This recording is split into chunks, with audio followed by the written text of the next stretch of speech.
एक छोटे से गांव में राधा नाम की एक लड़की रहती थी। वह बहुत ही सरल और मेहनती थी। राधा के पास एक छोटी सी बगिया थी जिसमें उसने कई तरह के फूल और सब्जियां उगाई थीं। हर सुबह वह उठकर अपनी बगिया की देखभाल करती और गांव के लोगों के लिए ताज़े फूल और सब्जियां बाजार में बेचने जाती। एक दिन जब वह अपनी बगिया में काम कर रही थी, उसे एक छोटी सी चिड़िया मिली जिसका एक पंख टूट गया था। राधा को उस चिड़िया पर बहुत दया आई। उसने उसे उठाया और अपने घर ले गई।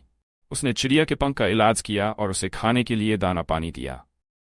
कुछ ही दिनों में चिड़िया का पंख ठीक हो गया और वह उड़ने के काबिल हो गई।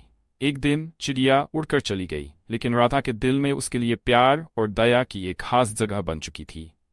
कुछ महीनों बाद राधा की बगिया में एक अद्भुत बदलाव आया।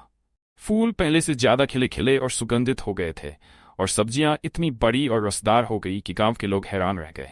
सब लोग पूछने लगे कि उसकी बगिया में ऐसा क्या हुआ है जो इतनी शानदार हो गई है। राधा को समझ में नहीं आया कि यह सब कैसे हुआ, लेकिन वह खुश थी कि उसकी मेहनत रंग लाई है।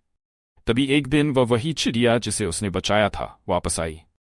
चिड़िया ने कहा, तुम्हारी दया और प्यार के कारण तुम्हारी बगिया को अब आशीर्वाद मिला है। यह तुम्हारी अच्छाई का फल है।